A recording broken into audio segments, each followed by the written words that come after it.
5 savage bikers surrounded me in the park that night. They saw a young black girl in a martial arts uniform and thought they found an easy target. But in the next 3 minutes, I didn't just teach them a lesson about respect.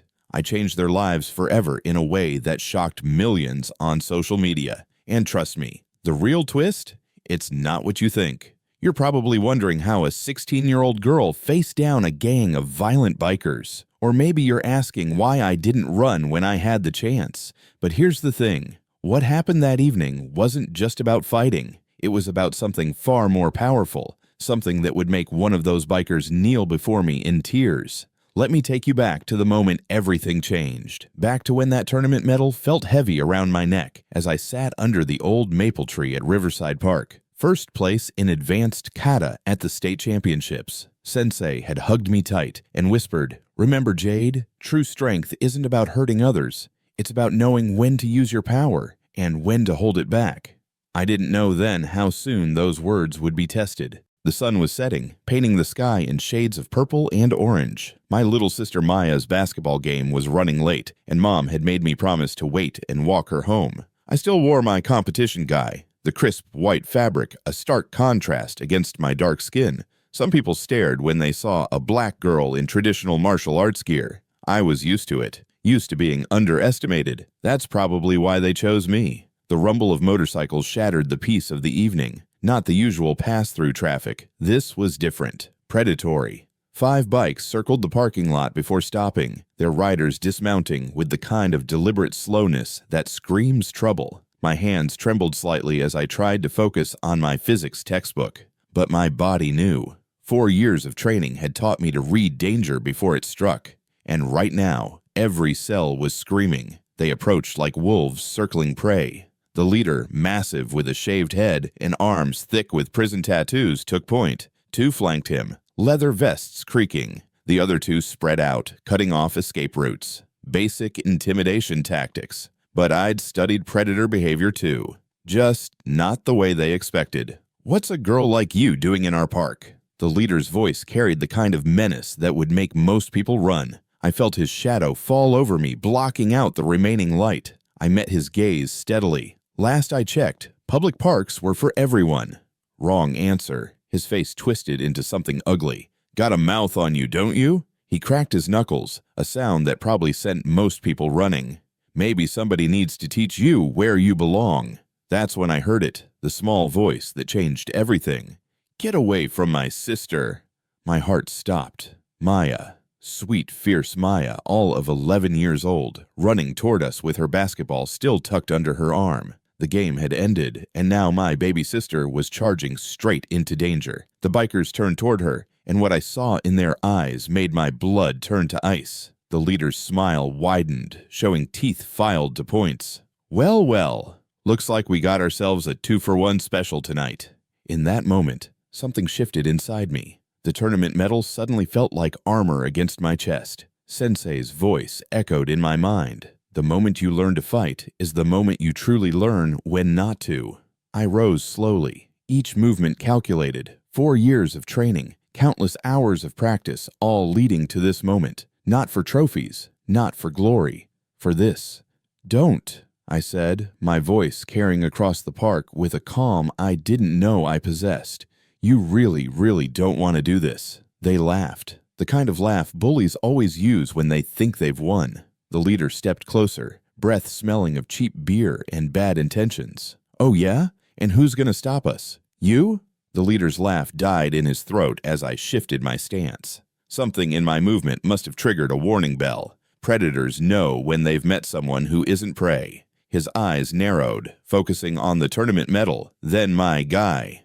"Playing dress-up, are we?" he sneered, but there was a new edge to his voice, uncertainty. I kept my eyes on him while speaking to Maya. "Go back to the court, Maya, now."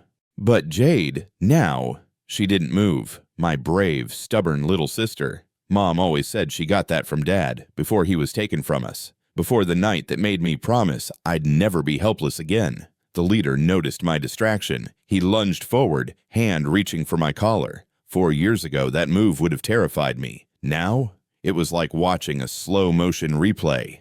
I sidestepped, letting his momentum carry him past. A simple redirect. No block, No strike. He stumbled, caught off balance. The other bikers tensed, not used to seeing their leader made to look foolish. "Last chance," I said quietly.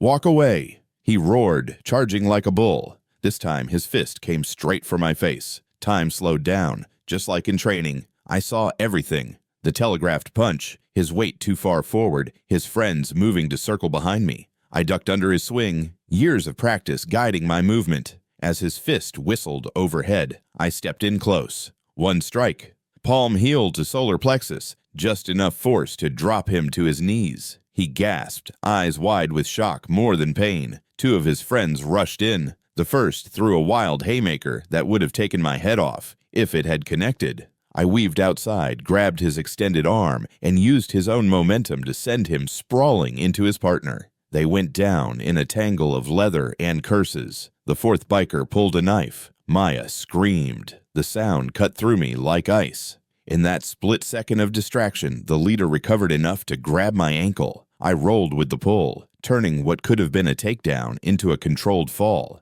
But now I was on the ground, and the knife wielder was closing in. Time crystallized. I heard Sensei's voice. "The ground is not your enemy. It's just another tool." I kicked hard, catching the leader's chin with my free foot. His grip loosened. I rolled backward, springing to my feet just as the knife slashed where I'd been. The blade caught my guy, tearing fabric. The fifth biker had Maya. My world turned red. Every muscle, every nerve, every cell in my body focused to a laser point. I saw his meaty hand on my sister's arm, saw tears streaming down her face, saw him grin like he'd won. What happened next happened fast. The knife wielder charged. I met him halfway, catching his wrist with both hands. A quick twist, not enough to break, just enough to make his fingers go numb. The knife clattered to the pavement. His eyes widened as I moved inside his guard. I hadn't won that tournament medal for nothing. The throw was perfect. He flew through the air, landing hard enough to drive the breath from his lungs. But I was already moving, covering the distance to Maya in 3 steps. The biker holding her never saw me coming. A quick pressure point strike to his radial nerve made his hand spring open. Maya broke free, running toward the growing crowd of onlookers. That's when I heard the sirens. The leader was back on his feet, fury and fear warring in his eyes. His friends were scattered, groaning or struggling to stand. Someone in the crowd was filming everything on their phone. "This ain't over," he spat, but his voice shook. Whether from pain or rage, I couldn't tell. I stood my ground, hands loose at my sides. "Ready." "Yes," I said firmly. "It is." He took a step forward, then another. Behind him, the police sirens grew louder. What happened next would prove that sometimes the hardest battles aren't won with fists at all. Sometimes the real fight is in choosing when not to fight. And sometimes the greatest victory comes from the most unexpected place. The leader's face twisted with rage as the police sirens grew closer. His eyes darted between me and the gathering crowd, their phones recording every moment. The other bikers were struggling to their feet, nursing bruised bodies and even more bruised egos. But something wasn't right. The leader's hand kept twitching toward his jacket. I'd seen that movement before, in security footage Dad made me study after what happened to him. My heart stopped. He had a gun. Time slowed to a crawl. I could see everything with crystal clarity. Maya safe with the crowd, the knife still glinting on the pavement, the leader's fingers inching toward his zipper. In 3 seconds, everything could turn deadly. That's when I heard it. A young voice from the crowd. "Dad!" The leader froze. A small boy, maybe 8 years old, pushed through the onlookers. He wore a Little League uniform, tears streaming down his face. "Jimmy?" The leader's voice cracked. "What are you? You're supposed to be at practice." Coach canceled. The boy's lower lip trembled. "Is this why Mom left? Because you hurt people?" The leader's hand dropped from his jacket. All the menace drained from his posture, replaced by something else. Shame. I saw my opening. Not for another strike, but for something more important. "Your son's watching," I said quietly, loud enough only for him to hear. "What happens next is up to you, but he'll remember this moment forever."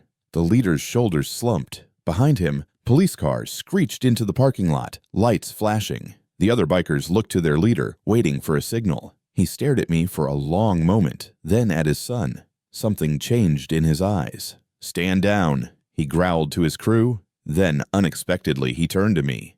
"You could have really hurt us. Why didn't you?" I thought of Dad, of his last words to me before that fatal night. Baby girl, true power isn't about who you can knock down. It's about who you choose to help up. Because, I answered, there's already too much pain in the world. Sometimes the strongest thing you can do is show mercy. The police were approaching now, hands on their weapons. But before they reached us, the leader did something that stunned everyone. He knelt down, not in surrender to the police, but in a formal bow, the way we do in the dojo. "I'm sorry," he said, his voice rough with emotion. "To you, to my boy, to everyone." He looked up at his son. "I'm gonna do better. I promise." The police separated us, took statements. The crowd's videos corroborated everything. But what happened next surprised me even more. 3 months later, I was teaching my evening youth class at the dojo when 2 new students walked in. The leader, John was his real name, and his son, Jimmy. They bowed at the door, white belts tied awkwardly around their waists. "We want to learn," John said simply. "The right way. Together."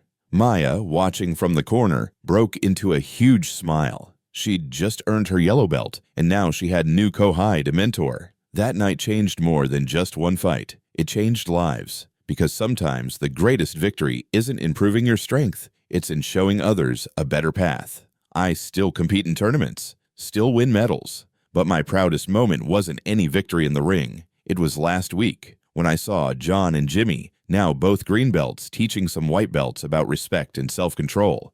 Mom always says everything happens for a reason. Maybe she's right. Maybe that night in the park wasn't just about stopping violence. Maybe it was about starting something better. Because real strength, it's not in your fists. It's not even in your training. Real strength is in having the courage to show compassion, even when others show hate. In standing firm, not just against violence, but for something better. And sometimes the greatest battles aren't won with a knockout blow, but with an open hand, reaching out to help someone up. If this story touched you, remember, you never know how your actions might change someone's life. Sometimes the person who seems like your enemy is just waiting for a chance to become something better. Have you ever had a moment where choosing compassion over conflict made all the difference? Share your story in the comments below. And if you believe in the power of turning enemies into allies, hit that like button and subscribe for more stories that remind us of our shared humanity. Because in the end, we're all fighting our own battles, and sometimes the bravest thing we can do is help each other win them.